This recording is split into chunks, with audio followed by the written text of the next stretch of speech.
वैष्णवेभ्यो नमः। देखो भाई, इस दुनिया में ऐसा कोई व्यक्ति पैदा ही नहीं हुआ जिसने राम ना कहा हो। जिसने आराम कहा उसने भी राम कहा, जिसने विराम कहा उसने में राम कहा, जिसने विश्राम कहा उसने भी राम कहा, और जिसने हाराम कहा उसने भी राम कहा। राम का आदर्श ही सनातन धर्म है। देवकी नंदन ठाकुर जी ब्रजजन हैं, ब्रजवासी हैं। श्रीमद् भागवत जी में चर्चा है, अन्मित्रम परमानंदम पूर्णम ब्रह्म सनातनम।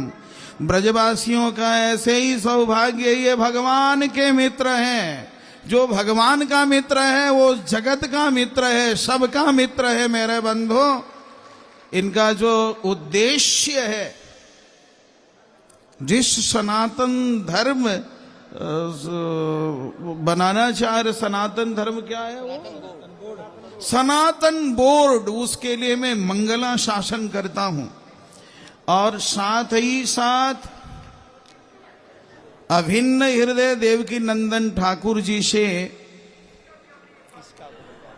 अपनी बात ये कहना चाहता हूं कि आज जो वर्तमान स्थिति है, बांग्लादेश में आप लोगों ने देखा, आज बांग्लादेश पाकिस्तान से मिल चुका है।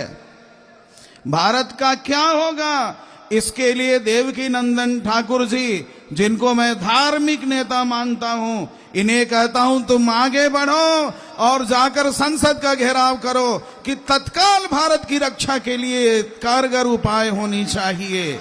यह है धर्म संसद, यह है धर्म संसद की बातें। दूसरी बात, आज केवल मजहबियों से ही भारत को भय नहीं है, केवल मजहबियों से ही हिंदुओं को भय नहीं है। जो मिशनरियां हैं, आज पूर्वोत्तर राज्यों को तुम देख लो, आज पूर्वोत्तर राज्य में एक भी आदमी हिंदू कहलाने लायक नहीं है, और हिंदू बचा नहीं है। चाहे वह मिजोरम हो, नागालैंड हो, चाहे जो भी, जिसे हम उदयाचल पर्वत कहते थे, आज ईसाइयत से भर गया। क्यों भर गया? शिक्षा के नाम पर, चिकित्सा के नाम पर। हमारे देश के जो बड़े बड़े धनी हैं, अदानी जी आते हैं यहाँ पर गोता लगाने के लिए। उनका गोता लगाना क्या है?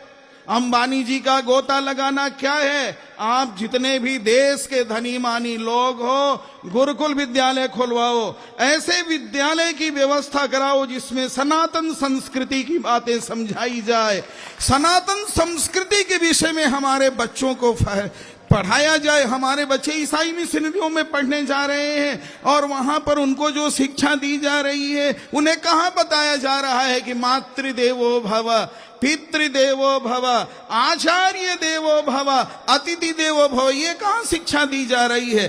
प्रातः काल उठ के रघुनाथा, मातु पिता गुरु नाम ही माथा, ये शिक्षा कहां दी जा रही है? हमारे बच्चे आज केक काट रहे हैं, आई हैप्पी बर्थडे यू कह रहे हैं। इसको बचाने के लिए देवकी नंदन जी से मैं आग्रह करूंगा कि ये अपनी आवाज उठावें। मैं मंगला शासन करता हूं, देवकी नंदन जी आगे आगे चलेंगे, पीछे पीछे मैं भी चलूंगा, मेरे अनुयायी भी चलेंगे, और कार्य होगा। मेरा मंगला शासन है।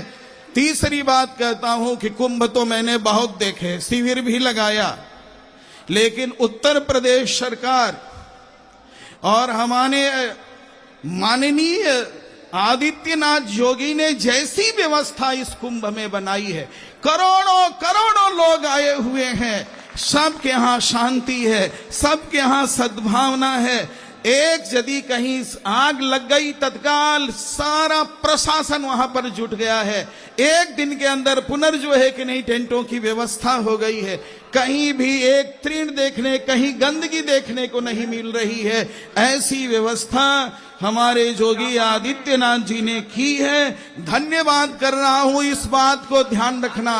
और जो मजहबी, अभी दिल्ली में चुनाव है, अनेक तरह की विडंबनाएं हैं, अनेक तरह की बातें कर रहे हैं, इनकी बातों में नहीं आना।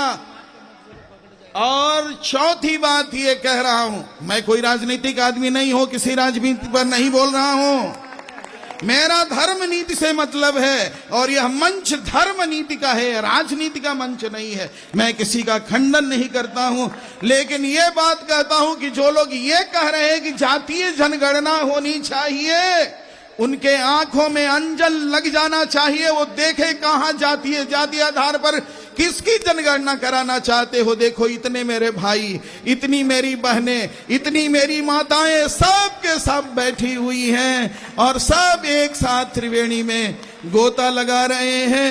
केंद्र सरकार को और राज्य सरकार उत्तर प्रदेश को मैं धन्यवाद, साधुवाद देता हूं। और हमारे आयुष्मान देवकी नंदन ठाकुर जी ब्रजवासी सभी के प्रणम्य हैं, प्रणाम करने योग्य हैं। इनका मंगला शासन करता हूं। खूब करो, जय हो, जय हो, जय हो। बहुत बहुत प्रणाम पूज्य महाराज श्री का। एक बार जोरदार तालियों से